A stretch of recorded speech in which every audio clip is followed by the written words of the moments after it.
Bueno, muy buenas tardes, señores. Estamos, ni que lo hubiéramos planeado con estos días tan tórridos, nos hemos venido a África, porque nos motivó el calor africano que hemos vivido. Hacía muchísimo tiempo que no estábamos, bueno, me parece que por acá no anduvimos nunca, ¿no? Por lo menos en estas épocas. No sé, bueno, estamos de nuevo en un nuevo episodio de Historias Bélicas junto a mis compañeros, los geniales. Jorge Vigo, hola, ¿cómo estás, Jorge? Hola, Karina, ¿qué tal? ¿Cómo están todos? Y junto a Guillermo Laferrier, ¿cómo andás, Guille? Hola, ¿cómo andan? ¿Bien? Bien. Che, por acá no habíamos andado, ¿no? De rebote con Cartago. ¿Te acordás cuando hablamos Claro, pero años A. Sí, No, sí, no en bueno, esta un poquito época. antes, ¿no? Sí, sí, ya estaba Delenda Cartago. Claro. No habíamos venido para este lado. Y hacía mucho, bueno, mucho no, estuvimos en Guadalcanal, pero digo, no estábamos en la Segunda Guerra en este lado del mundo. Así que bueno, Guille, ¿querés presentar qué es lo que vamos a ver hoy? Pero, ¿cómo no? Hoy vamos a hablar de la batalla del Alamein. Pero como hubo tanta dando vueltas y estuvimos discutiendo entre los tres, y vamos a hacer dos partes de la batalla del Alamein. Hoy vamos a hablar un poco de cómo se llega a esto del Alamein, vamos a hablar de las fuerzas que están enfrentadas, de las decisiones políticas que estaban atrás de todo esto, del porqué del norte de África, y para la próxima etapa vamos a hablar de la batalla en sí misma.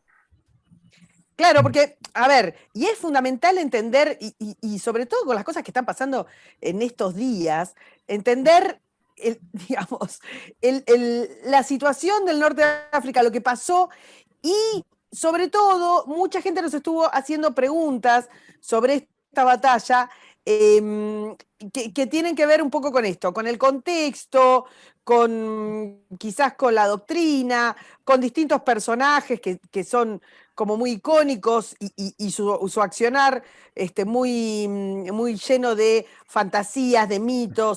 Entonces, estoy siendo elegante, escúchenme, lo que vamos a hacer es, ahora, digamos, esta primera parte, vamos a hacer esto que estaba comentando Guille, y en la semana, los que quieran, nos van mandando por DM, por Twitter abierto, en el TL, o mismo aquí en el canal, nos van mandando las preguntas. Vamos a hacer con todas un compiladito, a ver si logramos, para comenzar la segunda parte de esta batalla la semana que viene, contestar a todo lo que nos estaban preguntando. En fin, vamos a la primera diapositiva. Acá tenemos un lindo mapita. Y largamos, señores, todo suyo. Arranco con un puntito de partida, con alguna cuestión que tiene que ver con aquel concepto de esta es la batalla que dio vuelta a la guerra. Eso lo han de haber escuchado más de una vez. Algunos dicen esta batalla, el Alamein, fue la que dio vuelta a la guerra. Otros hablan de Stalingrado, Guadalcanal en el Pacífico y así sucesivamente. A veces el término de es la batalla que dio el punto de bisagra, o la bisagra, perdón, para la guerra, tiene aplicación quizás al teatro de operaciones donde se estaba combatiendo, y en ese caso la batalla del Alamein sí lo va a hacer, a mi juicio, ¿no es cierto? Pero el término de decir esta es la batalla que cambió el curso de la guerra me parece que es un poco aventurado. Jorge, ¿qué pensás? Es una exageración. Sí. Tal vez el Alamein haya sido la batalla que le dio vuelta el espíritu a los ingleses, Sí, señor. a la guerra en sí misma. Sí, señor. Generó una oportunidad mejor para los aliados, pero nada más. El amigo Montgomery también le dio manija, ¿no? Para decir que, bueno, que fue la batalla que dio vuelta a todo, ¿no? Pero tenía su corazoncito ahí. Bueno, en la base de su propaganda. Sí. Y de alguna manera, ¿es el momento en el que Hitler se da cuenta que el duce no sirve para nada o no? Yo creo que lo sabía ya de cuando iba a decir el pelado, ¿no? Pero cuando el duce se le ocurrió invadir Francia y cuando ya Hitler había invadido, estaba profundamente metido en Francia y el duce se mete por los Alpes, ¿no? Creo, en el territorio francés, y los franceses que venían de replegándose mal, sacan a patadas a las tropas del duce de ahí, ¿no? Ahí yo creo que ya tomó una primera conciencia del problema, ¿no? Sí. La relación entre Hitler y el duce es una relación política romántica. Digamos, en la conferencia de Múnich del 38 hay una interacción personal entre ellos de admiración y de imitación. Pero cuando empiezan los problemas serios, lo que vos acabas de contar, poner Italia en guerra contra Francia y salir tan mal parada, ese romance se acaba. Sí, tal Y cual. la gente lo tiene como un segundón. No, tal cual. Pero eso, vos sabés que yo creo que, y esto lo he tratado en algunos escritos, ¿no? Que los que pagan el pato de todo este tema, obviamente las tropas siempre lo pagan, ¿no? De las malas decisiones. Pero me refiero al mote que se le da a las tropas italianas como malas, de pésima calidad, etcétera, etcétera, cuando en realidad lo que están pagando ellas la mala ideas del duce. Cuando veamos más adelante en la charla el equipamiento de las fuerzas italianas, vamos a ver que prácticamente ese equipamiento que el duce les dio era prácticamente el mismo que se tenía, algo mejorado de la Primera Guerra Mundial, con excepción de algunas cosas, es decir, que es el duce el que los mandó al muere a las tropas italianas y no la mala calidad de las tropas. Sí, porque llevó a Italia a la guerra sin haberla preparado antes. Tal cual, tal cual. Ni ni políticamente. Tal cual. Exacto. ¿Y por qué lo habrá llevado a Yo creo que para mí el duce es uno de los delirantes más importantes de la historia. Creo que hay que hay que reconocer que el amigo en Venezuela, Maduro, hace un esfuerzo importante diariamente por superarlo, pero creo que el duce... ¿Sabés cuál es la joda, Guille? Que nadie, digamos, que nadie está imitando a Maduro. En cambio, al duce... Claro, tal cual. Todavía estamos pagando las consecuencias. Sí, tal cual. Pero me refiero, vos fijate que el duce se mete en España en la guerra civil, ¿no es cierto?, con el cuerpo de voluntarios, entre comillas, italiano, ¿no es cierto?, que manda a pelear con Franco ahí, al que no le va muy bien, a diferencia de las tropas alemanas que sí combaten con Franco y que les son útiles. Y sin embargo, el tipo, a pesar de la evidencia de que sus tropas no estaban en condiciones de combatir, en condiciones ser eficientes en la guerra de movimiento que se estaba dando, aún en una guerra más bien lenta como la de la Guerra Civil Española, el tipo compra un producto que no existía. ¿Me comprenden lo que les quiero decir? Sí, perfectamente. Bueno, ¿cómo presentamos las circunstancias de esta batalla? Yo creo que, y le paso ahí la pelota a Jorge, ¿no? Voy a tomar del duce alguna cosa que dijo algún momento, que no sé si en la Sociedad de las Naciones o dónde, ¿no? El tipo que dijo que al final lo único que Italia quería, la Italia del duce, era un lugar bajo el sol, ¿no? Era un lugar bajo el sol. Y ese lugar bajo el sol, el tipo ya lo había intentado, ¿no es cierto?, en el África Oriental, ¿no? Cuando en Etiopía, todos recordamos, por lo menos haber visto en YouTube o leído a Haile Selassie, el emperador etíope, en la asamblea, ¿no es cierto?, de la Sociedad de las Naciones, pidiendo ayuda ante lo que estaba pasando, y la respuesta fue nada, la nada misma, ¿no? Yo creo que ahí, bueno, como fue la Sociedad de las Naciones. Exacto, la Sociedad de las Naciones nació muerta. Un día charlamos.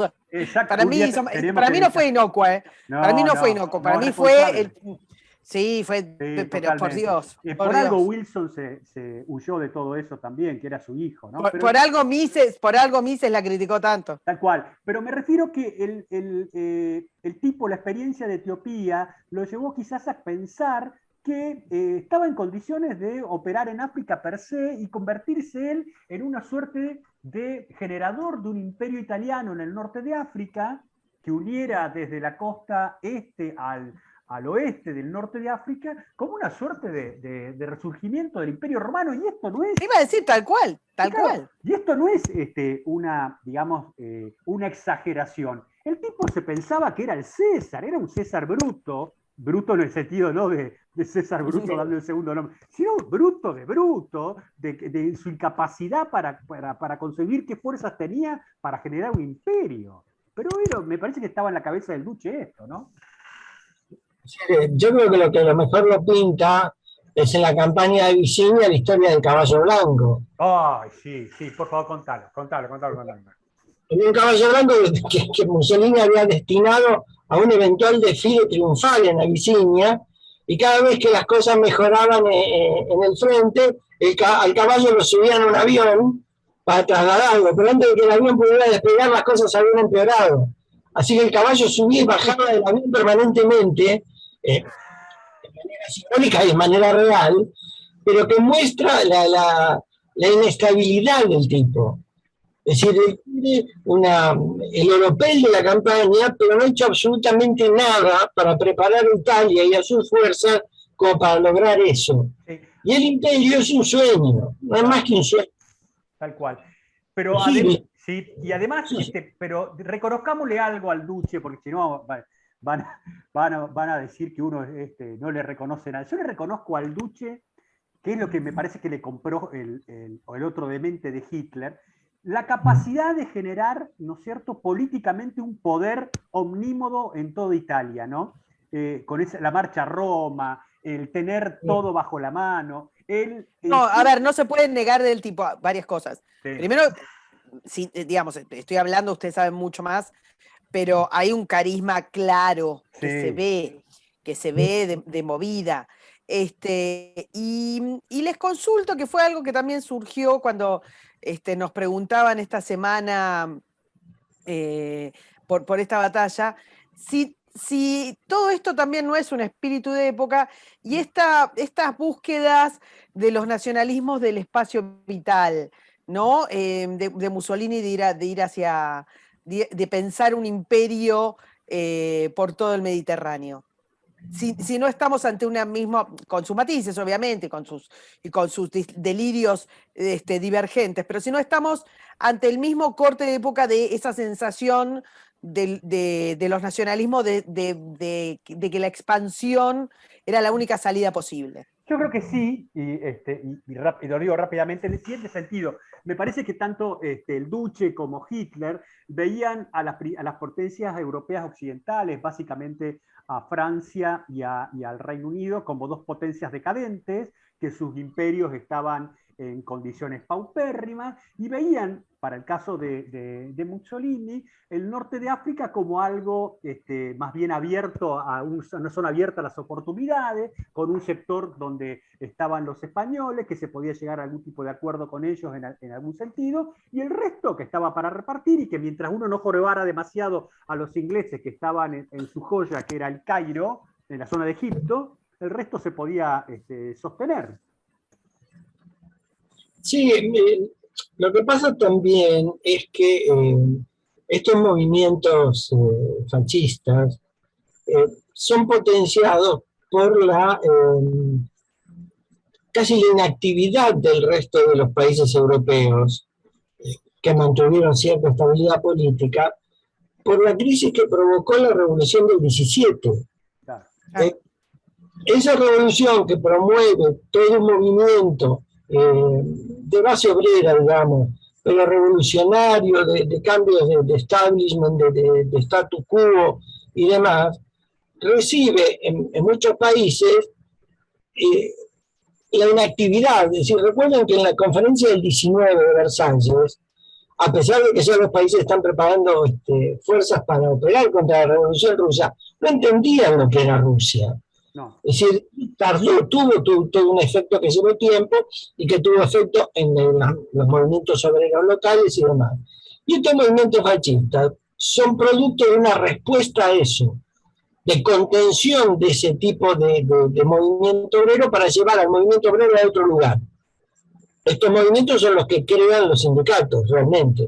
Claro. Ahora, ¿qué pasa? Esa libertad que se les dio políticamente para controlar, digamos, el comunismo, abrió también el camino a que pensaran estos hombres que con esa libertad podían hacer lo que querían. Y entendieron que ese poder exigía de espacios y exigía de recursos.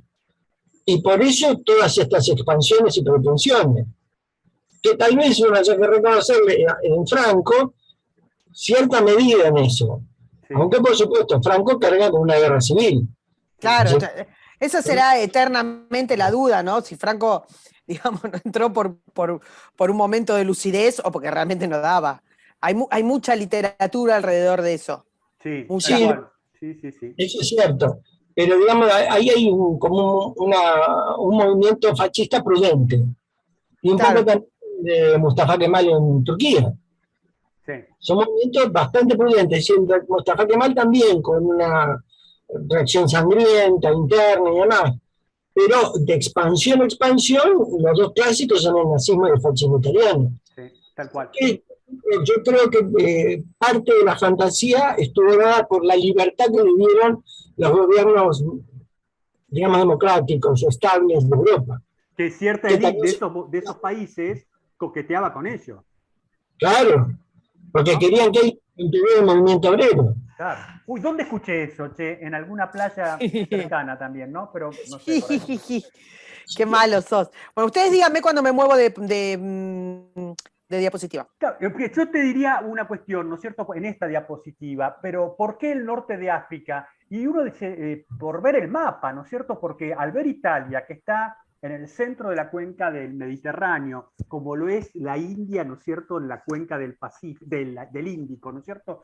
Es natural que la proyección de Italia sea de interesarse por lo que pasa en el norte de África. Hoy Italia está sumamente interesada por todo lo que pasa en el norte de África, en la guerra civil en Libia, etcétera, etcétera. Entonces, ese norte de África que está tan próximo es lo que lo va a llevar a Mussolini a tratar de jugar ahí. Y también me parece que lo lleva al norte de África otro tema que es no mostrarse menos que su socio alemán. Su socio alemán, claro. Antes de la llegada al norte de África, ya se había anexionado casi toda Europa occidental, digamos, en ese sentido.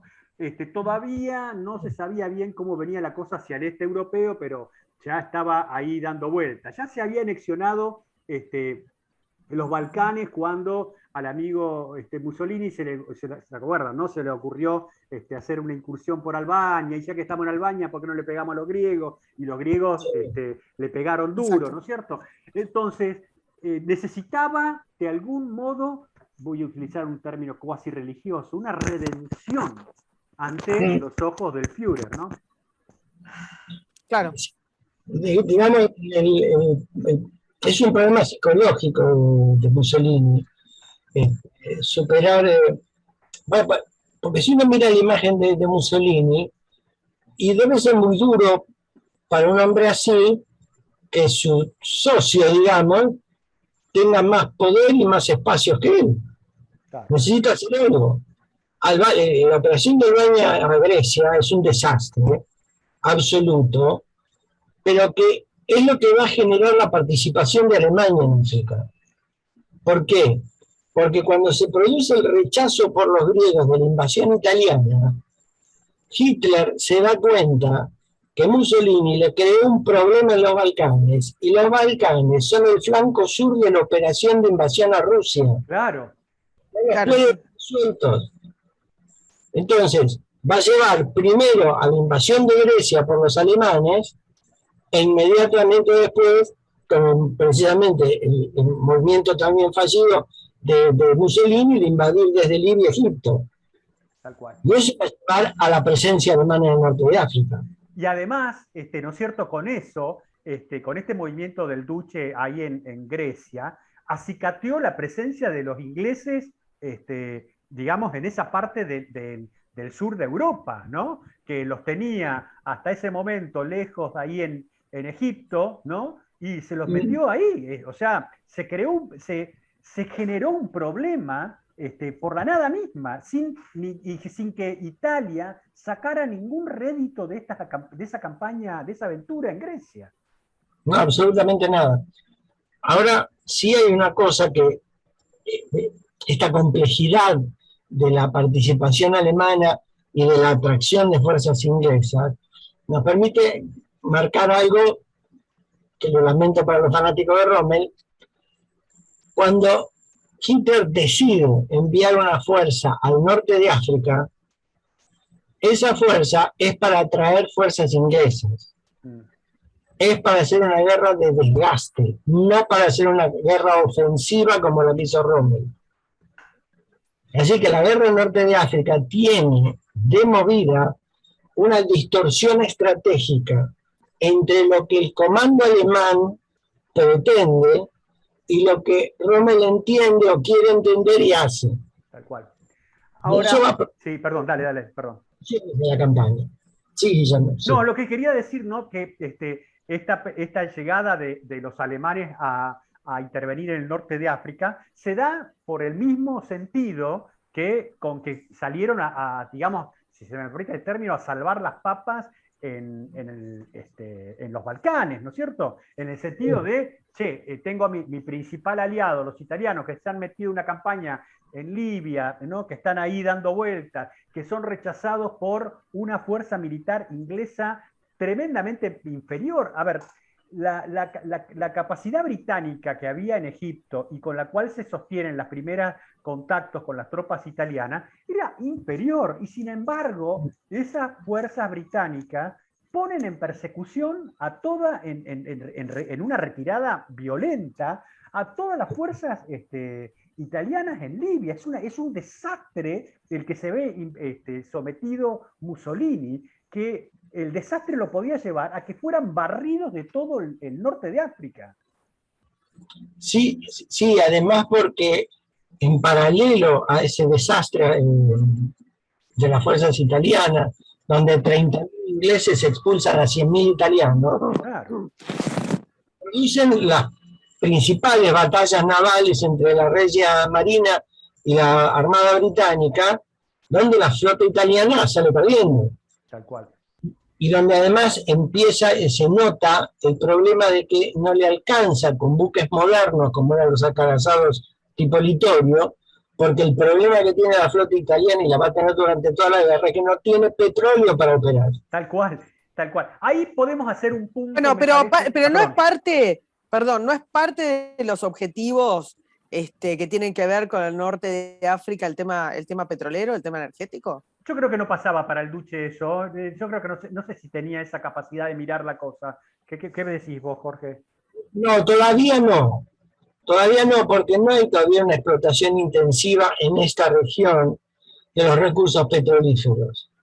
Eso es un fenómeno que se va a producir después y que va a empezar más en Arabia que en este sector, en donde Paul Letty va a ser el principal explotador del negocio. Ahora, yo les quiero hacer una pregunta con respecto, porque vos abriste el juego con eso, Jorge, que es, porque hablaste de la Armada Italiana, y yo te voy a sumar la Fuerza Aérea Italiana.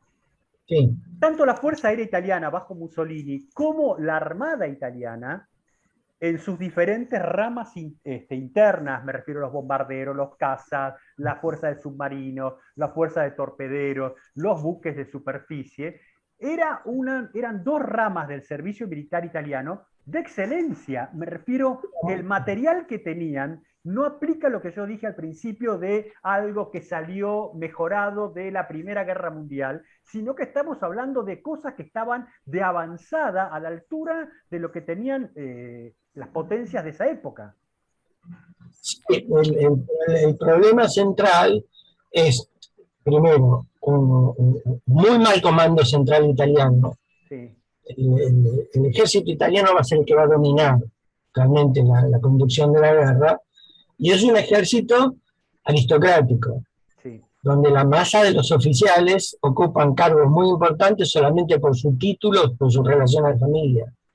Así que todos esos recursos brillantes de la Marina y de la Fuerza Aérea no van a ser del todo bien aplicados. Y después el problema que mencioné yo, no tenían suficiente combustible para operaciones de gran envergadura. Tal cual.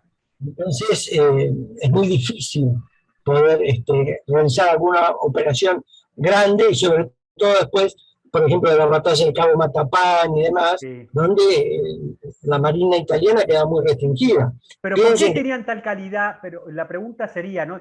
¿Pero por qué tenían tal nivel de calidad la Fuerza Aérea Italiana y la Regia Marina en comparación al atraso del ejército? ¿A qué lo atribuís? Yo creo que porque tuvieron mejores ingenieros y tuvieron mentes muy inteligentes impulsando la modernización de las Fuerzas Armadas italianas. Pensemos una cosa, uno de los propulsores de lo que después se va a llamar la doctrina de bombardeo estratégico, Douhet. era además un impulsor de toda la maquinaria bélica, la tecnología de guerra. Entonces, él y otros de su equipo empezaron a empujar y por eso tuvieron aviones, algunos no muy buenos, pero otros de muy alta calidad, los Fiat Casco, bueno. Y en la Marina italiana tiene una larga historia de construir barcos de muy buena calidad. Y la tiene desde antes de la Primera Guerra Mundial por sus conflictos con Hungría y con Austria. Ajá. En la línea de los contes de Cavour, los Dante Alighieri, que eran unos acorazados fantásticos, de un diseño muy bueno y de altísima calidad, y los últimos, los Littorio, el Roma, que pusieron en juego aquí en la Segunda Guerra Mundial, eran buques muy, muy buenos, pero que si no tenés con qué moverlos, Claro. y no tienes un mando estratégico que te guíe, y la verdad es un esfuerzo inútil prácticamente. Tal cual, sí, sí, sí. Realmente eso es muy, muy importante. Ahí en la campaña, ¿no es cierto?, está recontra muy mal conducida en el norte, en la zona de Libia. Ellos estaban convencidos que iban a casi hacer un paseo. Vale la pena también dar dos datos, ¿no es cierto?, sobre lo que tiene que ver el norte de África y las operaciones militares, ¿no? Una es una limitación importante, que me parece a mí, que es que en el norte de África, en esa época, lo único que había era una carretera, una ruta más o menos costera, ¿no?, que iba por todo de este a oeste, que era por donde se disputaban, donde se marchaba, digamos, el nudo de sostén logístico de las fuerzas que se van a estar enfrentando en el norte de África, y hacia el sur, terrenos desérticos que favorecían todo lo que tenía que ver con la maniobra. El tercer factor, el segundo factor que también me hace muy interesante desde el punto de vista militar al norte de África, es que no hay casi civiles.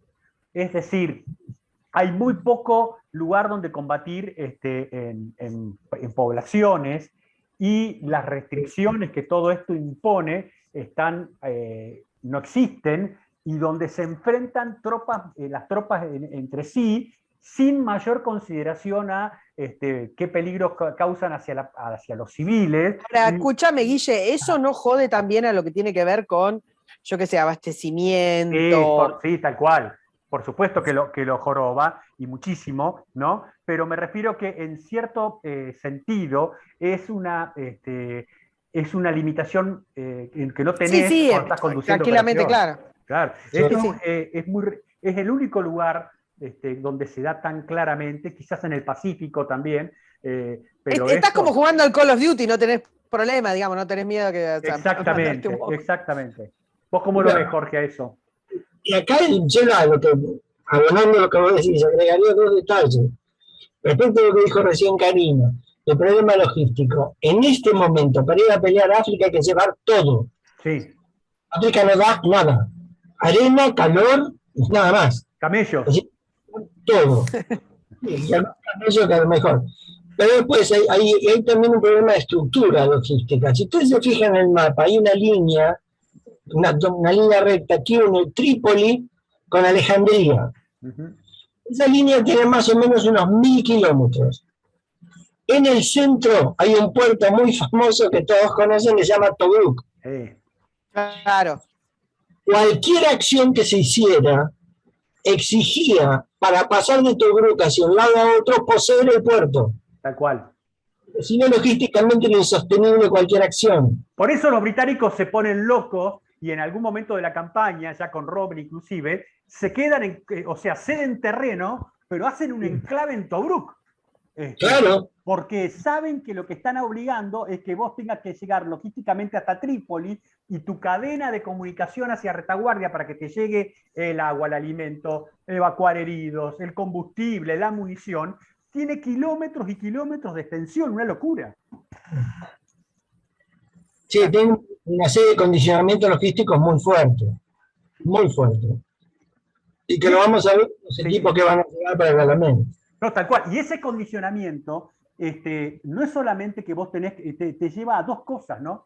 Vos tenés que tener el dominio del Mediterráneo, tenés que tener capacidad de transporte naval para llevar todas esas cosas, tenés que tener capacidad para proteger a esos buques que llevan los equipos, el material, la logística, los hombres, tanto en el aire como en la superficie y abajo del agua. Y después tenés que tener una cantidad inconmensurable de camiones, porque no hay trenes acá, para poder llevar todo eso desde la retaguardia y los puertos hacia adelante. Acá la geografía, en teoría, ayudaba a Italia, porque tenés Sicilia, tenés otras islas del Mediterráneo con las cuales vos podés estar relativamente más cerca, pero no fue el caso para ellos, ¿no? Sí, además hay, con lo que voy a decir para meternos más en el terreno, lo que voy a decir de los camiones y demás, este teatro de operaciones tiene una particularidad, y es que a primera vista es indistinguible la nacionalidad de una columna italiana a una columna alemana. Porque todos, se robaban todo. Sí. Robaban los camiones, la ropa, todo lo que pudieran encontrar. Entonces, hay muchos casos, sobre todo en la retirada de Gazala, de columnas enemigas que se cruzan y no se reconocen. Tal cual. ¿Saben de quién? Tal cual, sí, sí, sí. Pero esas columnas tan largas, ¿no es cierto?, son, yo creo que de todo este problema logístico que estamos conversando entre los tres, es que surge del lado británico las patrullas de largo alcance, ¿no es cierto?, que son precursoras del SAS y todo eso, porque este terreno que estamos hablando te permite a vos que con fracciones relativamente menores y con vehículos adecuados, vos puedas navegar, y ese es el término, sobre ese océano de arena, y no es que soy un poeta, ¿no? Pero me encantó. Sí, pero navegás por ese océano de arena. De hecho, los camiones tenían brújulas tipo como las que podías tener en un buque, ¿no? Para ir navegando y aparecerte desde un flanco profundamente en Libia, ¿no? Y caerle que tenía esos nombres, la Cirenaica, la Tripolitania, esos nombres me encantan, ¿no? Caerle a una de estas columnas, pegarle como loco, salir despavorido de ahí, y los tipos Cuidado que alguien le está pegando al micrófono. Y los tipos no sabían a dónde buscarte, ¿me comprendés? Porque ya salir a buscarte era una operación complejísima. Bueno, igual, insisto, a mí me da un poco impresión, pensándolo y en la época, el alejarte de la zona de abastecimiento, porque lo mismo que vos decís, es también irte a la nada misma, Guille. Sí, pero con los problemas. Sí, sí. Esto te hace acordar a alguna campaña que vamos a tener que hablar algún día, próxima a nosotros, que la mencionamos la otra vez muy al pasar, que es la del Chaco. En la campaña del Chaco, en la guerra entre Paraguay y Bolivia, ¿no?, entre el 33 y el 36, si no me equivoco, ¿no?, ahí también, tanto bolivianos como paraguayos, iban a pelear a lugares donde no había nada, absolutamente nada. Y estamos en una situación semejante a esta, más precaria inclusive en el caso de la guerra del Chaco, ¿no? Por supuesto, bueno, insisto, díganme cuándo paso, que estamos mirando el Mediterráneo hace un ratito. Hay una cosa más, porque después va a tener influencia en el Alamén. Vos recién decías, Karina, dejarte de tu zona de abastecimiento es duro en un terreno así. Pero vos pensás que en cuanto dejás de ver la costa, no tenés la menor idea de dónde estás. Claro. Muy difícil navegar en el desierto. Por eso las brújulas complicadas, y por eso otra cosa que hacían todos los ejércitos, que era amojonar el desierto. Sí. Había lugares marcados con tambores de combustible, pintados de colores y demás, para poder guiarse. Y ninguno lo tocaba eso, sino que lo ponían los italianos y los ingleses y lo rompían, porque eso les convenía a todos. Bueno, los romanos lo hicieron en su momento, ¿no?, en esa zona. Es decir, que acá es una guerra muy particular en un terreno muy particular. Pero todo esto que nosotros estamos contando afecta mucho todo lo que pasa en las batallas. Exacto. Hay una cuestión más con este mapa antes de irnos. Esto que vemos acá, el Mediterráneo, que lo podemos tomar como si fuera un inmenso lago, ¿no? Las dos llaves de ese inmenso lago lo tenían los buques de Su Majestad. Una en un lugar claro, con poco glamour, como Gibraltar, ¿no? Donde era más bien una vida de guarnición bastante naval, una guarnición naval bastante no muy divertido. Y el otro que era bueno, así. pero ahí, escúchame, en esa piedra tenemos tallada la lista de nuestras batallas. Sí, Gibraltar. Escondida en un lugar. Y el acuerdo, no lo desprecies. y el acuerdo firmado entre algún rey de Francia y un rey de Inglaterra por Gibraltar. Exactamente. En fin, porque a veces algunos se olvidan de ese temita. Y el otro que era el tema era el dominio del canal de Suez con la flota del Mediterráneo Oriental, que era el lugar donde todos los marinos británicos querían ir a pasar la Dolce Vita, que eran la llave para controlar el Mediterráneo. Y lo que parece mentira es que a tal distancia, tanto Gibraltar como las proximidades de Suez, fuera la clave para impedir y para dificultar todo lo que tuviera que ver con el sostenimiento de algo que estaba tan próximo como era Italia al norte de África. Claro, exactamente. Y una cosa más que también va a tener influencia posterior, los que nos están escuchando, miren bien en el mapa porque si bien acá el protagonismo lo tienen los ingleses, los italianos y los alemanes, están rodeados de territorios franceses. La Francia ecuatorial, Argelia, Marruecos, son posesiones francesas que de momento son medianamente espectadores de lo que sucede, pero que estratégicamente a futuro van a tener un peso muy importante en las decisiones que van a tener que tomarse. Tal cual. Coincido con eso. Bien. ¿Te parece que hablemos un poco del equipamiento de los personajes que van a estar acá? ¿Qué queremos? ¿Les gustaría? Dale. Sí. ¿Vos íbamos por ahí, Jorge, o querías decir algo más? No, me parecería lo que pasa es que este mapa, y hay unos que le siguen. A ver, decime, ¿querés que me mueva? Movete, el segundo es una ampliación de esto, para ubicar a todos, pero el tercero lo que muestra es una fantasía famosa alrededor de este teatro de operaciones. Espérenme que me está acostado ahí. Ahí está. Esos dos, que es la fantasía de que avanzando los alemanes hacia el Cáucaso, existía la probabilidad de que Rommel desde África conquistara Suez y se enlazaran ambas fuerzas en la zona de Irak. Yo lo leí. Yo también. Eso como una super pinza, no sé. Sí. Una cosa fenomenal. Yo lo leí. ¿Eso se enseña siempre? ¿Es una pavada? Yo lo leí, y te paso ahí la pelota, Jorge. Yo lo leí y a mí me parece que pudo haber sido una idea de oportunidad en algún momento de alguno que se le pudo haber pensado cuando estaba promediando la campaña inicial, ¿no es cierto?, sobre Rostov y todo eso en el sur, en el 42, en el sur de la Unión Soviética, pero me parece que estaba totalmente fuera de foco de las capacidades logísticas de Alemania en esta situación. Sí, no, yo, hasta donde yo sé, no pasó de ser un borrador de un plan encargado a una oficina del Estado Mayor porque había que hacer algo, digamos. Porque se hacen planes, aunque sean muy fantasiosos, para tener algo en carpeta. Pero hacer todo esto era imposible. No había recursos, no había medios. Fíjense en el mapa donde marca el enlace, se hubiese necesitado el dominio naval de todo el Mediterráneo Oriental. Tal cual. Imposible.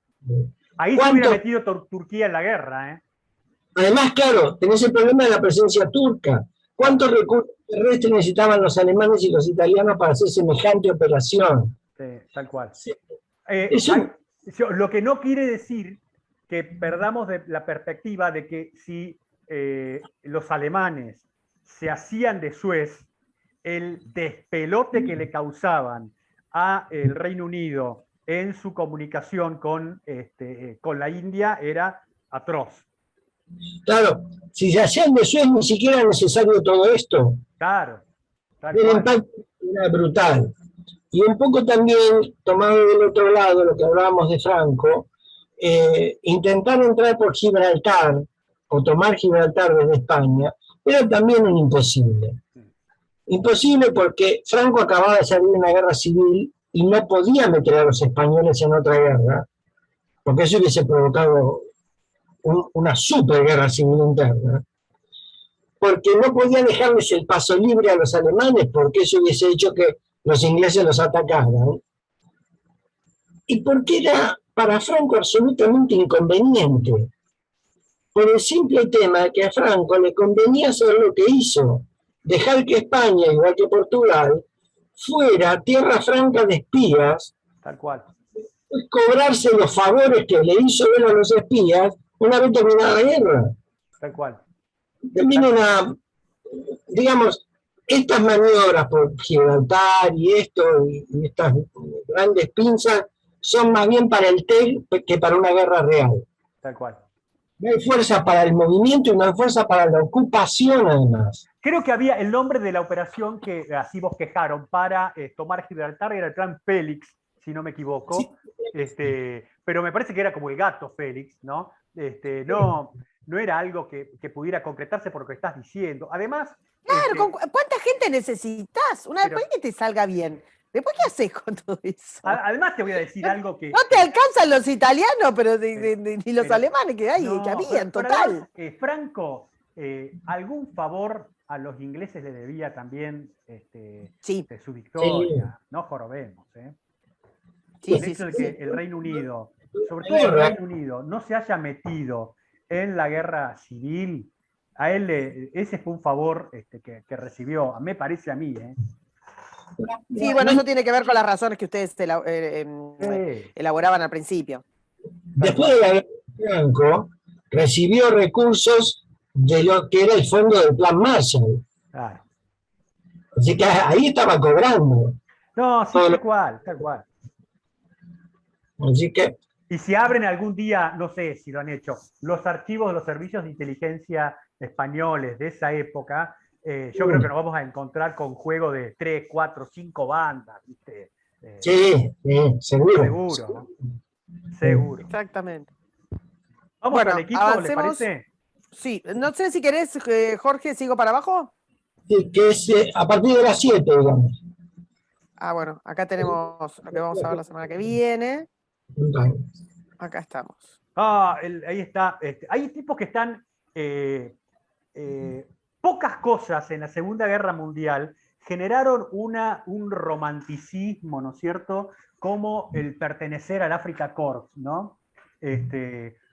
Toda una idea de aventura, de cosa extraña en un lugar. De super elite. De super elite, ¿no es cierto? Y eso me parece que tiene que ver más que nada con un ejército que era muy formal en el sentido de su vestimenta y todas sus cosas, y se encuentra en un territorio donde cada cual se viste como quiere y con un comandante que va a llegar después, como es Rommel, que le importaba a 3 belines todo lo que es la formalidad.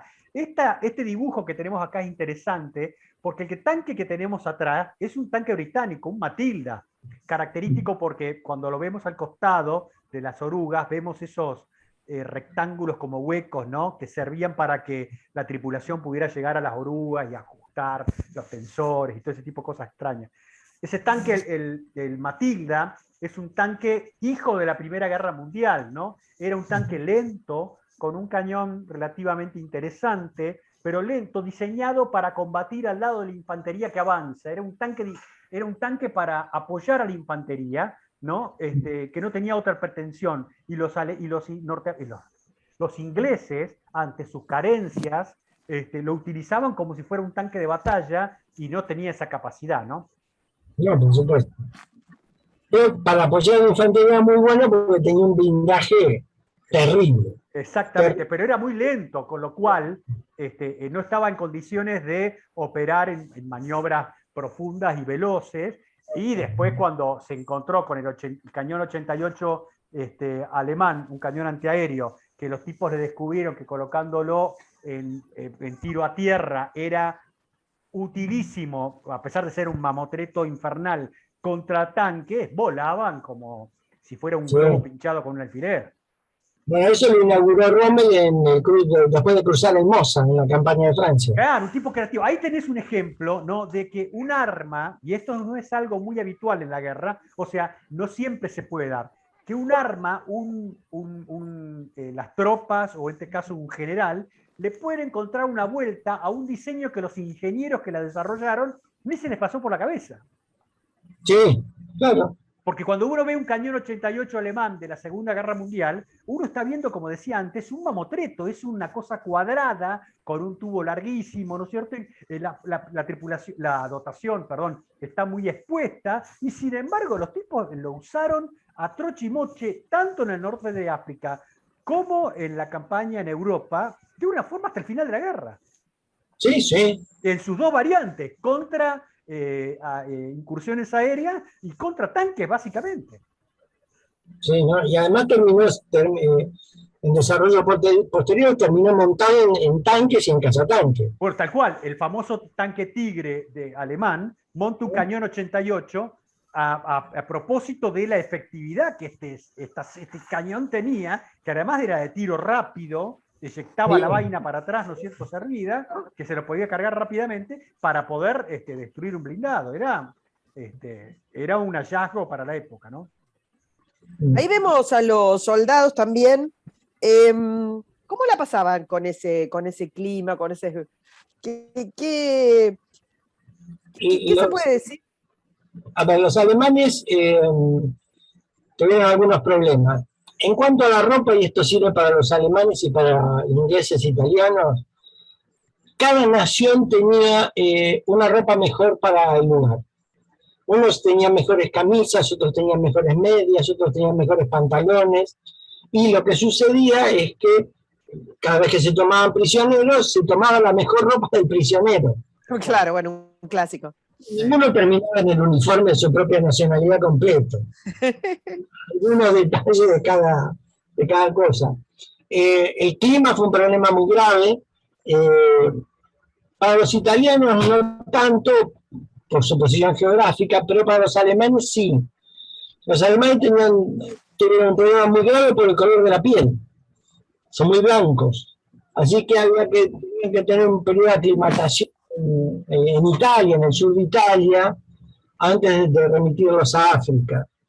Y el gran problema que siempre tuvieron los alemanes fue la comida, porque con 45 grados de calor comían salchichas, así que los problemas estomacales que tuvieron fueron... No, y esto sumar el agua que... La dieta mediterránea no estaba entre ellos. No, acá no, mariscos, todo ese tipo de cosas, olvídate, aceite de oliva, esas cosas, nada. Estos tipos estaban recontra sufridos. Las tropas británicas tenían la ventaja, por lo menos los que estaban sirviendo en Egipto, ¿no?, de estar aclimatados, pero no era la masa de ellos, ¿no? Y también hay que reconocer que muchos oficiales y suboficiales del ejército británico venían de tener experiencia en el exterior, en las colonias, ¿no es cierto?, en climas complicaditos. O sea que tenían una estructura de base para estas cosas. Los alemanes no la tenían claramente, ¿no?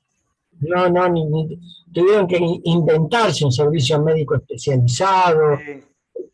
Crearon las compañías de agua porque no las tenían. Sí. Es decir, tuvieron que hacer muchos cambios y bueno, pero lo hicieron bastante bien. Sí, no, y hay que reconocerle que los tipos se lograron adaptar al medio y le sacaron provecho al terreno. Es decir, los tipos no es que aprovecharon solamente determinados medios que tenían, sino el terreno lo empezaron a leer a favor y a utilizarlo, y la tropa se aclimató. Es más, las tropas del Afrika Korps crearon una mística entre ellos de ser las tropas que combatían en el África y que estaban acostumbrados a este métier, ¿no?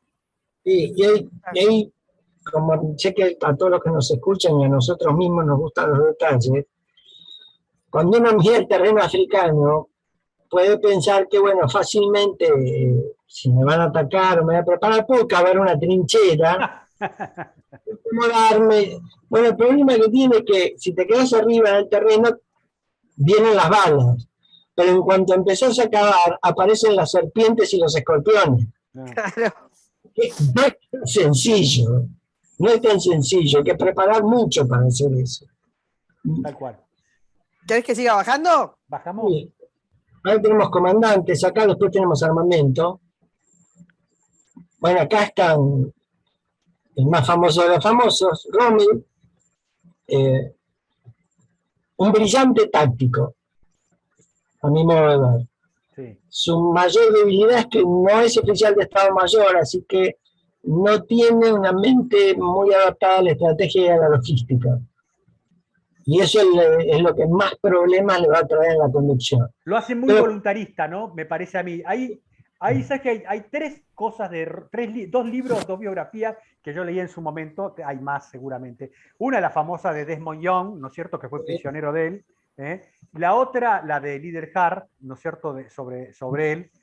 Y después el libro que el propio Rommel escribe, que es Infantería al ataque, que son sus experiencias como oficial de subalterno de infantería durante la Primera Guerra Mundial, un libro tan bien escrito que inclusive el ejército de Estados Unidos hace una adaptación del mismo y lo usa como un manual para instruir a sus oficiales de infantería en la escuela de infantería hasta mediados de la década del 30 en Estados Unidos.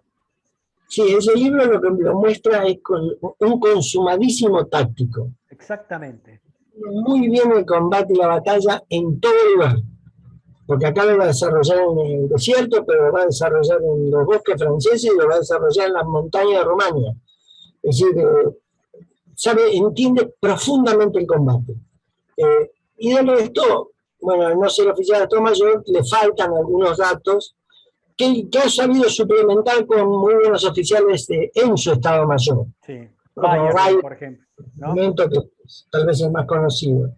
Pero un hombre indudablemente brillante.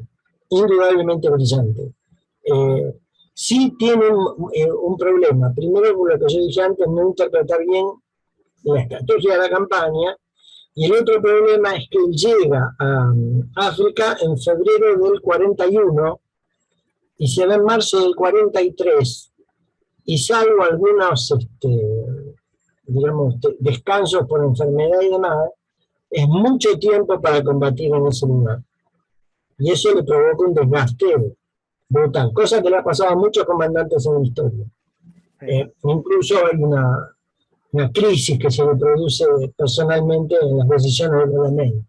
Yo creo que ¿a vos no te parece que en cierta medida está sobrevalorado? Es decir, claro, porque hay muchos que lo consideran el comandante militar del siglo XX y yo no lo creo, no lo creo. Él es un brillante táctico que creo que es lo que mejor lo define. Pero también hay una cosa. Él tuvo digamos, un asistente con el que se llevó muy bien, pero que no lo eligió él, que era un teniente de prensa que se lo puso Goebbels. Gran parte de la fama de Rommel viene del Ministerio de Propaganda del Reich. Claro. Es decir, Goebbels buscaba un héroe y lo encontró. La carrera de ciencias de la comunicación. Sí, tal cual.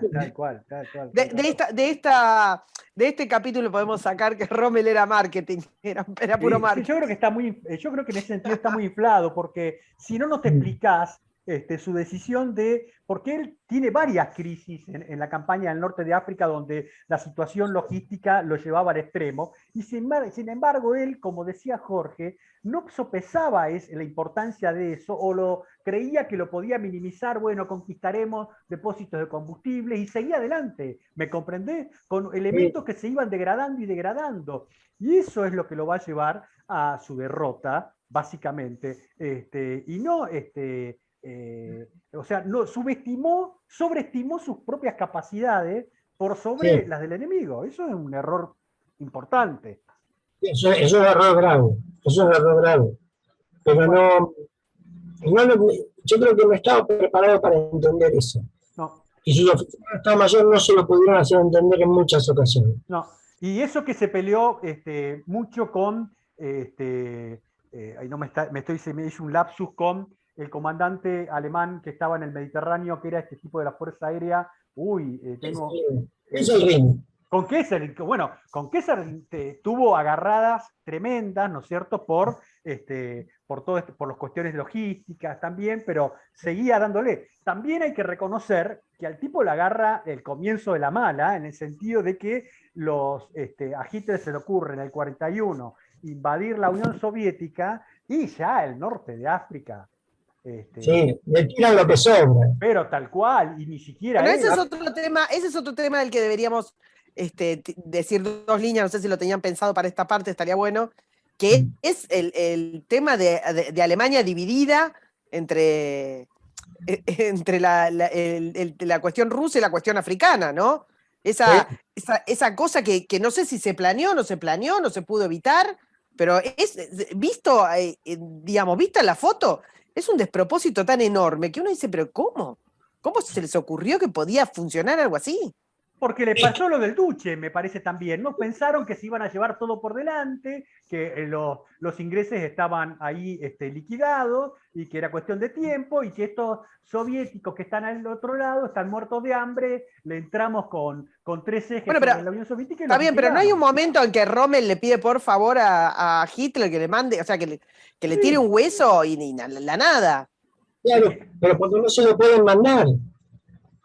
Alguien aferrar a los ingleses, no ir a atacarlos y perseguirlos por todo el desierto. ¿Por qué? ¿Y cuál es el problema? Si yo te mando a contener a una persona, la energía y los recursos son unos. Ahora, si yo te pido que la persigas por toda la ciudad de Buenos Aires, hasta que la alcances y la mates, los recursos que te tengo que dar son distintos. Tal cual. Bueno, el problema acá es ese. Para el Estado Mayor alemán, Rommel tenía que haber ido a contener a los ingleses, lo que implicaba un costo de combustible, personal, equipo, X. Pero lo que hace Rommel es salir a perseguir a los ingleses y tratar de destruirlos, con lo cual el costo de recursos no es X, sino es X por 10. Exacto. Y el Estado Mayor no se lo podía dar. Y ahí te sumaría una cosa más, que es cuál es la perspectiva de Churchill sobre este negocio. Porque un personaje del que todavía no hablamos, ojo. Exactamente. Antes de hablar de Churchill, que no me voy a olvidar, tenemos otro señor en esta foto, así podemos pasar, si quieren decirle unas palabras. Este es el general Stumme. Sí. Cuando se inicia la batalla de Alamein, Rommel, por un tema de salud, está ausente. Y es este hombre el que se va a hacer cargo del Panzerarmee África. Es un especialista en tropas blindadas. Es un hombre que se ha criado entre tanques, digamos. Tanto así que cuando lo nombran general de 3 estrellas en el ejército alemán, va unido al título de general de armas. Y él lo nombran general de caballería. Pero él insiste y en pocos meses le cambian el título por general de tropas blindadas. Es un hombre muy prestigioso. Es famoso por comandar un cuerpo de ejército del 30, que pasó de ser de infantería mecanizada, a un cuerpo blindado, y que iba a participar en una famosa operación que se llama Operación Blue, que es la operación de Stalingrado. ¿Y qué es lo que le pasa? Estando en Kiev, me parece, tiene una reunión con sus oficiales, su jefe de Estado Mayor y los jefes de división, y están festejando en un viejo palacio zarista. Y en medio de la reunión viene desesperado un joven oficial con la noticia de que ha habido un accidente. ¿Cuál es el accidente? Un avión Stork, que es un avión de reconocimiento muy liviano y precioso alemán, ha caído en territorio ruso. Y en ese avión hay un teniente coronel alemán que lleva los documentos del plan de la Operación Azul. Esos vuelos estaban prohibidos especialmente por Hitler. Y lo autorizó porque le pareció más práctico. Lo cierto es que encuentran el cadáver del coronel, no encuentran los planes. Esto se informa inmediatamente. Esto sucedió el 19 de junio del 42. El 20 de junio se le informan a Paulus, que es el jefe de la operación. Ese mismo día von Bock, que es el jefe de la zona, y de ahí directamente a Keitel, que es el jefe de operaciones del Estado Mayor alemán. lo relevan a Stume y a su jefe de Estado Mayor. Lo someten a una corte marcial dirigida por Goering y los encuentran culpables, obviamente, y los condenan a 5 años de prisión. Pero ¿qué pasa? El mariscal von Bock, que es un hombre muy prestigioso, habla con Hitler en favor de ellos y los perdonan después de 4 semanas presos. Y como castigo, digamos, a Stumme y a su jefe de Estado Mayor lo mandan a África. Así llega un hombre a ser el comandante del Panzerarmee África. Y después vamos a ver lo que le pasa cuando se inician las acciones. Tiene todo este hombre. Mirá que qué increíble esa historia, ¿eh? No, Sí, Impresionante. Volviendo de Stalingrado, hay una historia de von Paulus que tiene que ver con el norte de África y con su mujer. Por eso vamos a guardar para cuando lleguemos a Stalingrado. Bueno, sigo bajando entonces. si hablamos del norte de África, la importancia, ahí está para ese Monti, ¿no? Sí, toma. Claro. El tema para los británicos, para Churchill, el norte de África significaba con la aparición de los italianos, la paliza que le da a Wavell, si no me equivoco, ¿no es cierto?, Sí. a los italianos, le significa a él un soplo de aire fresco en una situación de un Reino Unido que estaba en una condición pésima frente a lo que estaba sucediendo en Europa sin que Estados Unidos estuviera interviniendo de manera decisiva. Y poder detenerlos después a los alemanes en el norte de África ya con los Estados Unidos abrió otro panorama a los aliados, porque lo que te hacía era lo al revés, es decir, la proyección del norte de África es el sur de Europa. Entonces, si vos te hacías del control del norte de África, tenías la base de donde salir para pegarle al sur de Italia, para entrarle a los Balcanes, ¿me comprendés? Y entrar por la parte sur del imperio que habían generado los alemanes en Europa occidental, ¿no? Así es.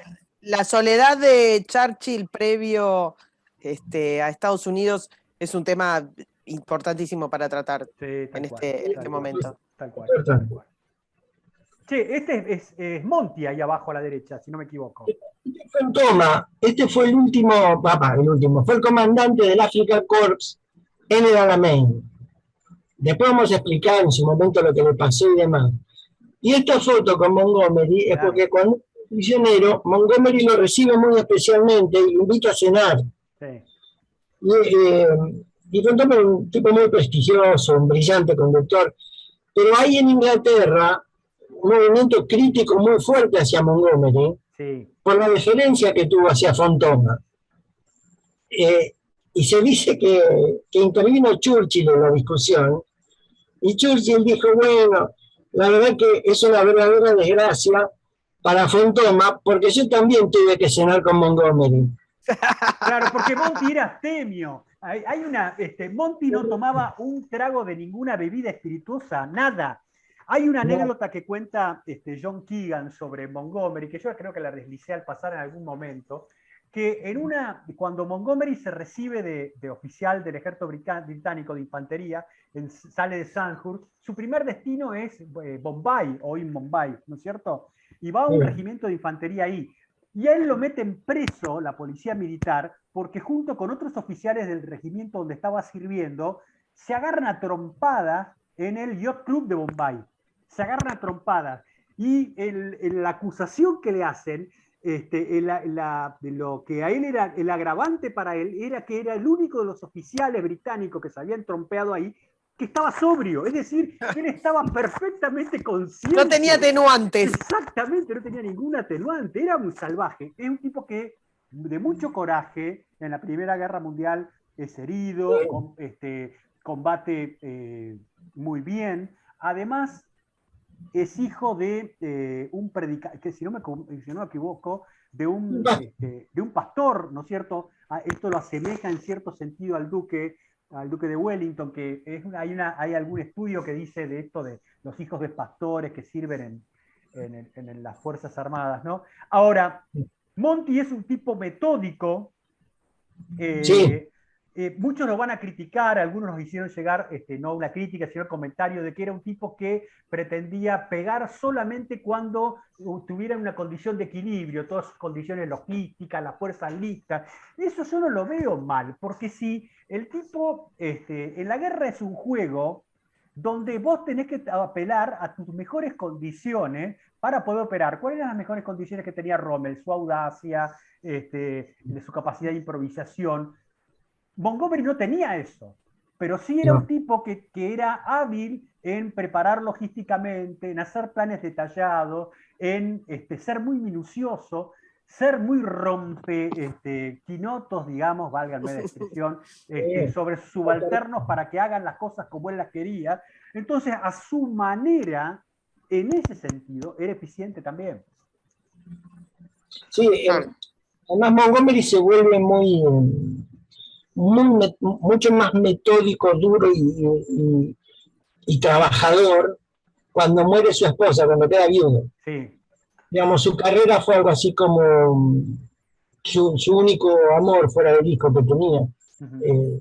Se dedicaba pleno a eso y bueno, eso lo hacía de difícil trato para otros que no lo veían en ese nivel, ¿no? Sí. También tenía, el tipo se convierte en una prima donna, sobre todo después del Alamein, ¿no es cierto? Y es poco humilde, ¿no? Es poco humilde, muy poco humilde, ¿no? Pero tiene el contrasentido de que las tropas, y me refiero a las tropas llanas, lo querían. Sí, sí. Era querido, el tipo tenía un carisma cero, no era Rommel ni Patton. Era un tipo ascético, nada que ver con lo que la tropa británica era, tomar alcohol como loco, salir de juerga. Era la nada misma, todo lo opuesto de lo que uno podía esperar de un soldado británico, pero lo amaban. Sí, sí. Así como Rommel tuvo su aparato de propaganda, él también lo tuvo. Sí, sí. Él también, lo que tiene puesto ahora, la ropa, el suéter, la camiseta, las famosas fotos con la boina negra y el escudo del Regimiento Real de Tanques. Que nunca sirvió en ese. No, pero necesitaba motivar a los tanquistas. Claro, tal cual. Sí, supo elegir eso también. Expliquémosle un poco, ¿no? Porque en la boina se lleva el escudo, en el ejército británico se lleva el escudo de la unidad donde uno ha servido, básicamente, ¿no es cierto? Y tenía el escudo dos escudos. Tenía además el escudo del Real Regimiento de Tanques, donde en su vida había servido. Y era el distintivo de eso, y era el único tipo en todo el ejército que usaba dos distintivos en su boina. Pero era su toque de distinción, aunque parezca mentira. Sí, y antes de eso usaba un famoso sombrero también australiano donde había escudos de un montón de unidades, que también lo probó para ver la reacción de la tropa. Eso. Tal cual. Bien, ¿sigo para abajo? ¿O les parece? Sí, dale. Yo también creo que los vehículos alemanes. Sí, esta foto es interesante porque te muestra la variedad de los vehículos que los alemanes llegaron a desarrollar, de todo tipo, ¿no es cierto? Desde vehículos que eran de oruga, semi-oruga, es decir, que llevan orugas y ruedas, vehículos totalmente a ruedas, vehículos especiales como para hacer reparaciones, tanques más livianos, tanques más pesados. Hay toda una ingeniería impresionante que les va a costar caro, ¿no es cierto?, más adelante durante la guerra, pero hay unos desarrollos tecnológicos muy importantes. Esta imagen sirve para entender algo que tiene que ver con el alamén. Todos estos vehículos que nosotros vemos acá están diseñados para funcionar de manera integral en la batalla. Es lo que se llama el principio de armas combinadas. Pero ¿qué pasa? La idea es, y esta es la idea central de Guderian, es que la guerra no se hace solo con tanques, sino con todos los vehículos que son necesarios para la operación y que pueden seguir la misma marcha. Y esa es la idea de una fuerza mecanizada. Y esa es la integralidad con que lo usan los alemanes. Estos vehículos están hechos para quedar integrados, no por separado, ni sueltos. Pero también pensados para el teatro europeo, ¿no es cierto? Y se encuentran en el norte de África sufriendo el polvo, un montón de dificultades que en los motores sufren bastante. ¿Eh? Sí, todo esto además cuando llega a África para los alemanes y para los ingleses, hay que cambiarle los filtros, ponerle filtros especiales, es un trabajo muy, muy importante. Pero lo interesante es ver que para los alemanes esta no es una lucha de tanques, sino es una lucha mecanizada. Y como defecto, si lo quieren ver, principalmente ofensiva, sobre todo en manos de Rommel. Tal cual. Esto, cuando vos decís, una cosita, una consulta, cuando decís mecanizada, es que no andaban, digamos, que no estaban tanques solos, sino que iban integrados con qué otras cosas. Lo conceptual, cuando yo ve, después de todo lo que se dijo del tanque antes de la guerra, el que se da cuenta de que la guerra no se puede hacer solamente con el tanque y los demás viniendo como quieran, es Guderian. Entonces Guderian lo que dice es, hay que proveerle de apoyo integral a los tanques, unidades que usen mecanismos de movilidad iguales o similares a los tanques. Ahí aparecen, por ejemplo, los semiorugas. Aparecen estos vehículos de 8 ruedas que están por acá por el medio. ¿Por qué? Porque la idea es que donde pase la unidad que va en cabeza, que puede ser un tanque, tienen que poder pasar todo lo demás más o menos a la misma velocidad para que la fuerza no pierda integralidad. Eso se refiere a la infantería, a la artillería. Tiene una pata floja acá, que es la logística. La logística viene en camiones, ¿me comprendés? Y el único lugar donde puede transitar en esta zona del norte de África es la ruta esa que mencionamos y algunos terrenos más o menos duros, pero no hay mucha variante para moverse. Entonces, estos chicos con los vehículos oruga y a ruedas blindados pueden mandarse por el mar de arena o de desierto, pero la columna logística tiene dificultades grandes. Acá la conceptualización va a ser muy importante porque cuando veamos a los ingleses la conceptualización es totalmente distinta. Tal cual. Claro. Y consulta, ¿cuánto de todo esto habían llevado? ¿Cuánto sabía? Tenemos una placa con los números. ¿Querés que baje? Sí, la que la vemos ahora. A ver, ¿cuál es la placa? Acá tenemos el tamaño. Y acá sí están son las distintas armas. La placa es la 20. A ver, bajo, como para ver cuánto. Después volvemos, ¿no? Pero. Después el editor en jefe me va a retar. Pero está bien. Ahí está.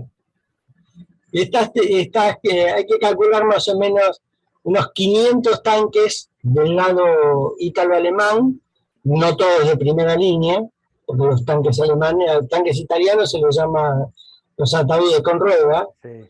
Y del otro lado, por lo menos 1.100 tanques, también de distinta calidad, pero hay Sherman nuevos, hay vehículos fogueados. Claro, tal cual. Así que los números acá son muy importantes, pero además es impresionante, claro. Es el uso que se le va a dar. También va a pesar eso. Y una palabra para los mecánicos, en todo, sí, de los dos lados. Magos. Sí. Magos, sí, porque tremendo. Acá los ingleses aprendieron a hacer lo que hacían los alemanes, que era hacer la primera reparación de blindados en el campo de batalla. Tal cual. Es un gran desarrollo que hicieron los ingleses. Está bien. Vamos para arriba viendo el equipo que seguía a los tanques. ¿Cómo no? Que estamos en el 11. En el 11 tenemos Este es el Panzermark IV. Es lo mejor que tiene Rommel en este momento a su disposición. Es el caballito de batalla del ejército alemán en ese momento, ¿no? Es el tanque más numeroso, el que van a estar utilizando. Este tiene una sobreprotección que los de Rommel no tenían, pero el modelo es prácticamente el mismo. Lo importante es un cañón de 75 milímetros largo, que era muy efectivo para pelear con el tipo de tanque que le van a ofrecer los ingleses. Ujú. Pero de todas maneras, de estos había unos, si yo mal no recuerdo, unos 40, Sí, no eran muchos. había 40 más o menos. ¿Bajás? ¿Sigo para abajo? Sí, sí, sí. Sí, esta es Acá una tenemos. foto. Sí. Este debe ser en el museo de el Tank Museum en Inglaterra, ¿no? Sí, debe ser Wellington esto. Sí, sí, sí. Después Este tenemos que, en la foto 13 algo de lo que estábamos hablando, el famoso Cañón 88, el mamotreto. Vos fíjate la plancha esa que le ponen, que en realidad se la ponen cuando le van a utilizar ahora, le descubren ese uso contraterrestre, porque cuando este inclusive tiene a la derecha, se ven algunas marcas de los impactos que ha dado sobre algunos blancos que ha destruido. Esto sí, es un mamotreto muy grande para los conceptos actuales de lo que es un arma antitanque, pero era recontra efectivo en ese tiempo. Y fíjense las patas ancladas para poder fijarlo al terreno, se ven como unos espolones a las puntas de las patas, que son que se bajan para atornillarlo y fijarlo al terreno. Y a la derecha, bien a la derecha de la foto, se ve munición colocada, algunos soldados que están preparándola. Era una bestia. sí. Los, Este cañón estaba en sí, condiciones de volar un Sherman a 3000 metros. exacto. Esos cilindros que se ven debajo del cañón son amortiguadores, son grandes Sí, émbolos hidráulicos que reciben el cañón cuando retrocede y lo vuelven a su posición. ¿Mm? en, sigo. en la siguiente, claro, está el mismo cañón en la posición de transporte. Mirá lo que Está- es muy y, grande. sí, y tenía la posibilidad, no mucho, pues no se podían abusar, de disparar en esa, en esa Sí, situación. sí. Así que era un arma fantástica. Y acá abajo está el fusil alemán. El fusil alemán, que era un fusil Mauser, que es el fusil de dotación que va a tener la infantería alemana durante toda la guerra. ¿eh? Es un buen fusil, un fusil simple de ser utilizado, ¿no es cierto?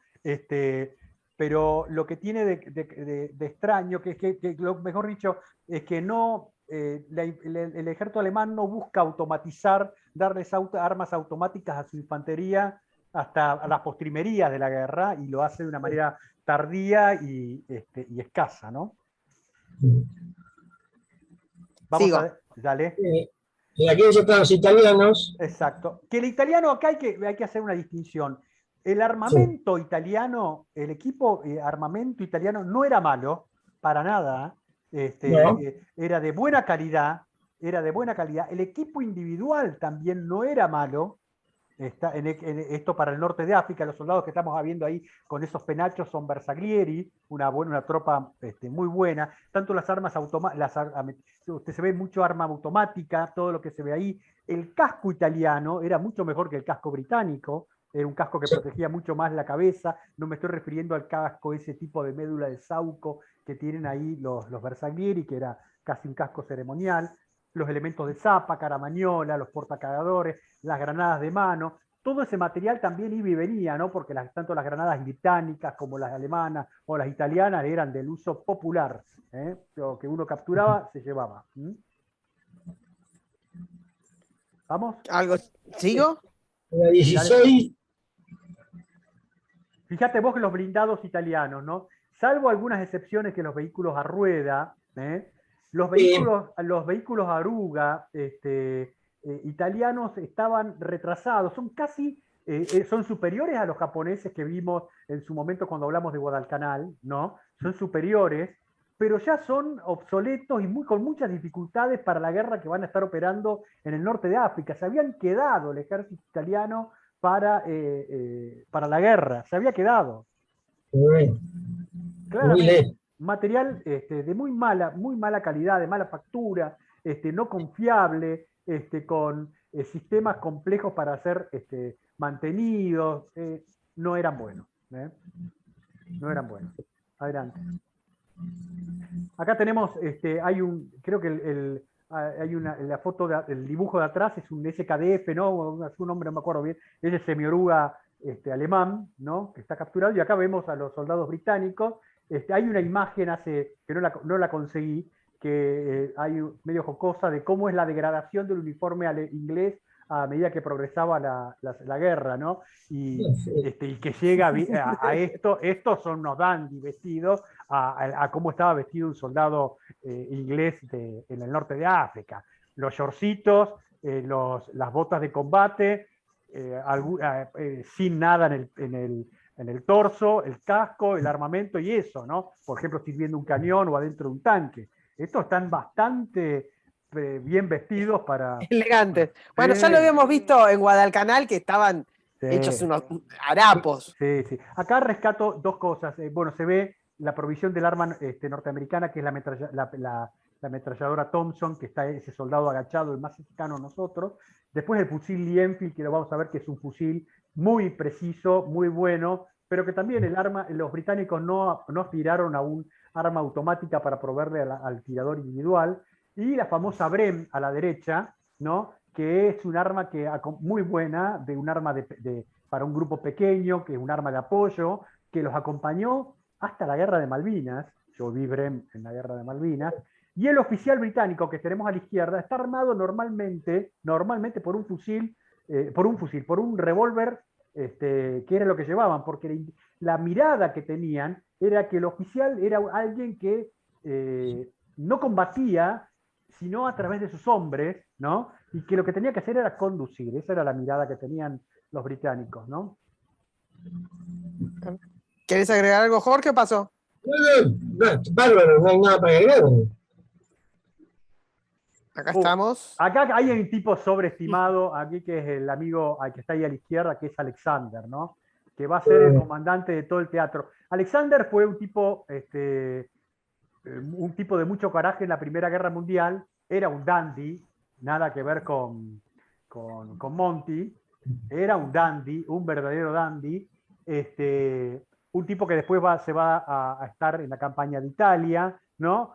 Pero a mí me parece que está sobrevaluado. No sé vos, Jorge. A mí me parece un inútil. Bueno, uno trata de ser... No nos quedó claro. No, qué cosa. No seas tan sutil, te pido, por favor. Yo no sé si en algún momento veremos Sicilia. Sí, vamos a tener que verlo. Era un bon vivant, ¿eh? Sí, en Sicilia muestra lo que es. Tiene el plan que él traza como comandante de toda la operación, muere en la playa.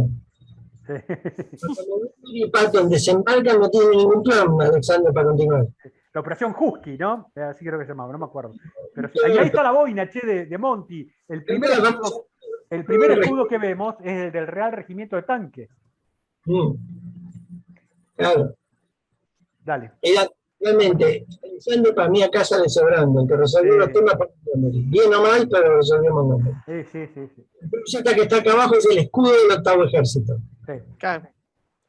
Y ahí está el famoso Matilda que hablamos antes, moviéndose por el desierto con su antena de radio, un gallardete. Hay un libro de la campaña del norte de África escrito por un oficial inglés que se llama Gallardetes al viento, por ahí vos lo leíste, Jorge, también, que es muy interesante para contar. Y ahí este tanque es muy asociado a la campaña del norte de África, pero no era asociado porque era el que tenían inicialmente. Pero no era un buen tanque para lo que se les dio más de lo que se esperaba de él, ¿eh? Sigo. Bueno, acá tenés a la izquierda un tanque, ¿no es el Stuart, si no me equivoco? Sí, ¿no? Sí, lo que pasa es que acá los ingleses lo van a llamar Honey. Claro, es el Stuart, que es el tanque que empiezan a recibir por préstamo y arriendo de Estados Unidos, que es un tanque para hacer scout, es decir, para hacer exploración, pero los ingleses lo usan para lo que venga, ¿no? Y a la derecha tenemos... No se lo ve, perdón que te interrumpa, No. Guille. No se lo ve sólido. No, es que no es sólido. Tengo la impresión de que... Lo vimos en Guadalcanal, Karina, lo vimos algunas imágenes de Guadalcanal, ahí se la bancaba. Pero así de perfil no lo vimos, me parece que lo vimos veíamos las de fotos frente. en el terreno. Claro, ahí se la bancaba contra los tanques que le podían ofrecer los japoneses. Ahora, se aprovechaban de que los japoneses eran... pero un tiro de artillería derecho lo hacía polvo. Y abajo tenemos un engendro que se les ocurrió a los ingenieros norteamericanos, que es el tanque Grand Lee. vos fíjate que tiene arriba un cañón en la torre y un cañón, el cañón principal está abajo a la izquierda. Como, De Coté, sí. sí, como tenían los tanques de la Primera Guerra Mundial que desarrollaron los ingleses, ¿no?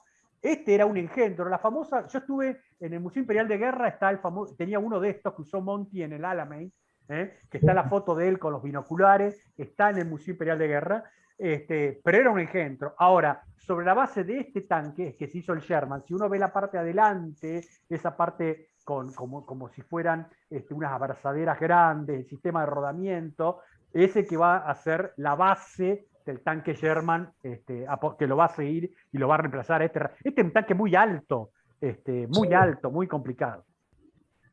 Pero bueno, era el que tenían. Era lo que había. Era lo que había, exactamente. Y acá está el Sherman. Acá está el Sherman que empiezan a recibir, los primeros Sherman que empiezan a recibir los ingleses, ¿no es cierto? Y que lo van a tener algunos para poder utilizar en la campaña del norte de África, que también va a sufrir bastante mecánicamente en el norte, como todos los blindados en el África, pero es un tanque superior a los que tenían los ingleses ahí, ¿no? Acá en el Alamein, el Sherman va a recibir un sobrenombre, digamos. Lo van a llamar Ronson. Sí, hay una por el encendedor. Del encendedor que se enciende al primer toque. Claro, era medio, tiene esa fama. Qué crueldad. Sí, tiene esa fama. ¿Pero era así? ¿Era así? Al principio sí. Al principio sí, pero después está discutida la cosa hacia adelante. Pero sí, al principio sí, le decían Ronson, ¿te imaginas por qué? Recibía un tiro y se prendía fuego. Y se prendía, claro, no, pero por eso digo, pero siendo tan famoso y qué sé yo, ¿no era muy eficiente? Pero estos recibieron los primeros Sherman, ¿eh? Sí. Lo que pasa es que después el Sherman se vuelve eficiente porque se lo empieza a usar en masa. Claro. Pero el mote no se lo sacan. Acá tenemos no se lo sacan. Ahí está la Brem, una ametralladora con un cargador en banana, creo que tenía 30 tiros, muy ruda, muy dura, muy parecida a una de las versiones de la Nambu japonesa, muy dura, que se bancaba el maltrato, todo esto, muy buena. El fusil Enfield, que está a la derecha, el fusil de dotación de las tropas británicas hasta fines de los 50, un fusil de una precisión, tiene un sistema de la manivela para cargar muy sensible, muy rápido, pero insisto, no era un arma automática como el Garand que los norteamericanos empezaron a recibir, ¿no? ¿Bajamos? Sí. Bueno, acá no se ve muy bien. No, pero se ve. Acá lo que me interesa es el casco inglés, que es el que usan los norteamericanos, ¿no es cierto? Que es ese casco casi medieval. Lo que yo rescataría aquí es el lanzador de antitanque Piat, que está abajo a la derecha, que es un arma lanzagranadas antitanque, que es un arma importante para poder el combate antitanque a cortas distancias, yo le diría a distancias desesperadas, ¿no? Para poder pegarle a la oruga de un blindado, y después toda la panoplia de armas individuales de los británicos, ¿no? Sí. Acá tenemos el cañón Bósforo antiaéreo, abajo a la derecha, el cañón de 25 libras, el cañón base del ejército británico durante toda la Segunda Guerra Mundial, un arma muy confiable, muy simple de ser usada, y la dotación y la artillería británica fue siempre buena, a diferencia de otras armas del ejército británico que fueron madurando durante la guerra. La artillería británica fue siempre buena de arranque nomás, ¿no? Los otros dos mamotretos ya ni me acuerdo, che. El que está arriba, en Oruga, se llama Bishop. Es sobre una batea de un tanque Valentine, es el cañón de 25 libras montado para que sea una pieza de artillería más móvil. Se estrena aquí prácticamente, no resulta muy bien, y hay junto con otro que se hace sobre la batea de un Lee, y que es una batea abierta que tiene un cañón de 105 milímetros, que se llama Priest. Sí. Pero lo interesante es que los ingleses acá estrenan para ellos el uso de la artillería autopropulsada. Exactamente. Y es bastante buen resultado, ciertamente. Y el de abajo, el del camión, Ah, perdón. es un cañón de 6 libras, es un cañón antitanque. Es un cañón nuevo. Es muy bueno como cañón antitanque para la época y para los tanques con los que se va a enfrentar, pero su mayor problema es el camión. ¿Por qué? Porque el transporte se hacía subiendo el cañón al camión. Y el camión era un edificio con ruedas, era demasiado alto. Tal cual. Así trajo montones de problemas eso, pero el cañón era muy, muy efectivo. Realmente. Y esto... Sí, un barreminas. Ese principio se sigue usando, un Matilda transformado en un barreminas, ¿no? Exactamente. ¿Cómo funciona esto? Esto es así. Si se fijan en la imagen de abajo, esta caja, que hay otra del otro lado, contiene el motor que hace girar el rodillo que tiene las cadenas. Sí. Y hay detrás del motor una cabina donde va el conductor, no del tanque, sino del aparato de reminas. Y esto era un problema feroz, porque el conductor que manejaba esos motores tenía que ir súper protegido, porque las cadenas hacían volar piedras, polvo por supuesto, pero de repente también podía hacer volar una mina sin detonar, que le podía pegar al conductor. La verdad que resultó efectivo, pero era muy delicado de uso. Esto para abrir una calle, para que puedan pasar los vehículos o la tropa atrás, ¿me comprendés? Esto, vos tenés un terreno que creés que está minado y esto le mandás con este rodillo y le tenés que dar protección para que el enemigo no le pegue, ¿no? Y pones varios de estos y empieza a funcionar el rodillo y va levantando minas, las va volando, las tira para otro lado y en teoría, por donde va pasando, ¿no es cierto?, te deja un caminito que tenés que seguir. Claro, acá lo importante es que este vehículo, como los ingenieros que van a abrir los caminos de minas, van a ser fundamentales para la operación. Y va a haber estreno de equipos, esos equipos de detección electrónica que vemos en todas las películas que van barriendo el terreno, eso es un invento polaco que se va a estrenar acá en el Alamein. Y van a ser fundamentales porque gran parte de la operación del Alamein va a ser para abrir campos de minas. Campos minados. ¿Ya? Y acá después, esto forma parte de una de las operaciones más importantes del Alamein, que es la operación de engaño. Estos son tanques disfrazados de camiones. Porque la gigantesca concentración de vehículos, tanques y cañones que tuvo que hacer Montgomery para poder lanzar la operación, hubo que hacerla bajo estos sistemas de engaños para evitar que los alemanes detectaran las concentraciones de fuerza y pudieran eventualmente detectar el lugar de ataque. Así que hubo un trabajo de engaño que, digamos, preanuncia todas las operaciones de engaño que se hicieron en Normandía. Acá hay que rescatar al jefe de Estado Mayor de Montgomery, que es de Gingham, ¿no? Sí. Que era un tipo de altísimo nivel. Ese era un dandy también, ¿no? Pero era un tipo que le daba la cabeza a mil. Este es el que transformaba las ideas de Monty y le hacía llegar otras ideas. Era el cerebro atrás de Montgomery, ¿eh? Sí, exactamente. Frederick de Gingham, ¿no? Exactamente, un hombre, no solo un hombre brillante, sino además un hombre muy leal a Montgomery, Sí. y que supo interpretar sus órdenes y después supo contar por qué había pasado todo lo que había pasado en la guerra. Y otra cosa más, un buen segundo, que nunca es fácil de encontrar, porque en general muchas veces los segundos están con un serrucho, ¿no? Haciendo un agujero al piso. Este no, era un buen segundo. Era un tipo de primera. ¿Qué hacían con la escenografía esta? ¿De qué estaba hecha? ¿De madera?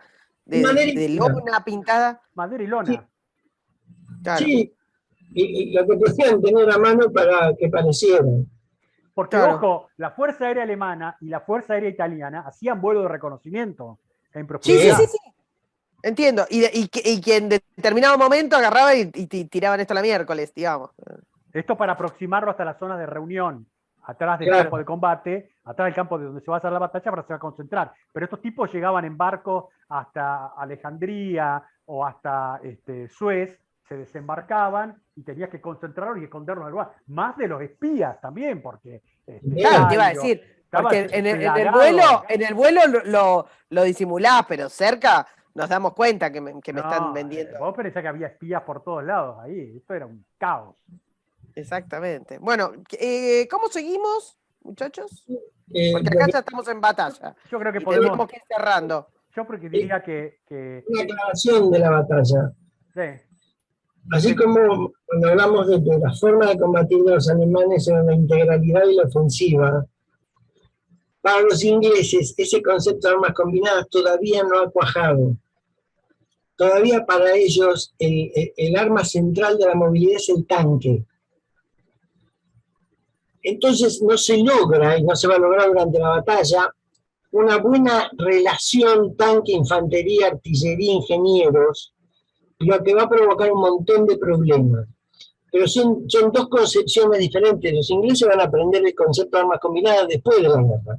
sí. Pero acá todavía el tanque es una figura, una primadona independiente, que todos lo ven con admiración y con cierto recelo de arma, obviamente, pero que no terminan de integrarse.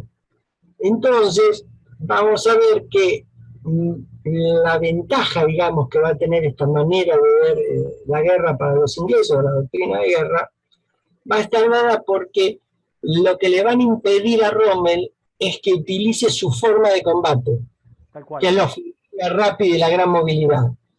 Esto, que va a ser mucho más lento y que Montgomery realmente no le va a tener mucha confianza que el tanque se mueva solo, eso vamos a ver después lo que pasa, va a transformar la batalla en una batalla de desgaste. De attrition, sí, que en la batalla que quiere Montgomery y no la que quiere Rommel. Exactamente. Claro, sí. Yo para cerrar mi parte quiero traer un recuerdo porque acá hablamos de los italianos, de los alemanes y de los ingleses. Perdóname, Guille, voy a salir de esta. Sí. Si quieren me pongo en alguna otra o voy a la primera. No. Voy a ir a la primera. Decime, Jorge. No, está bien, está bien. Sí. Para cerrar esta parte. De los franceses libres que se pliegan a los aliados, en este caso al Reino Unido, para pelear. Y va mi recuerdo en una batalla de las que combate Rommel y que le va muy bien. Hay un lugar en el extremo sur del desierto, en un lugar que se llama Viragene. Y ahí la que no le dejan, la que se la vuelven mal a Rommel y tiene problemas, es la Legión Francesa combatiendo en ese lugar, que le combaten durísimamente a todo lo que le lanza Rommel. Y en esa legión había una gran cantidad de españoles republicanos que se habían ido a Francia después de la Guerra Civil y se habían asimilado a la legión. Y fíjate vos, terminan peleando en el norte de África, ¿no? Claro, mirá. ¿Jorge? Sí, no, yo creo que, digamos, lo que tenemos hasta acá es por qué estamos peleando en África, con qué recursos nos estamos moviendo, con qué equipamiento y con qué dos formas de combate diferentes nos vamos a encontrar. Y además, yo creo que hemos dimensionado la capacidad que tiene este teatro de operaciones, que no puede ir más allá de donde está. Y habrá que ver ahora, cuando avancemos en la batalla, los planes, la complicación de la elección de la fecha y después las reacciones que van a ir apareciendo y cómo se va respondiendo a cada reacción amiga-enemiga. Y ahí también tenemos que sumar, me parece la semana que viene, el tema de por qué se eligió el Alamein. Y ahí tenemos nosotros en esta placa la famosa para los nerds como nosotros tres, la depresión del Cátara, porque se elige ese lugar porque justo un terreno al sur del Alamein que era muy dificultoso para la utilización de blindados en operaciones de envolvimiento. O sea que todo tiene que ver con ese tipo de cosas, ¿no? Así es. Bueno, señores, entonces hemos dejado todo preparado, no tiramos un solo tiro, es cierto, Pero traigamos polvo pero- como loco, ¿no? claro, Guarda.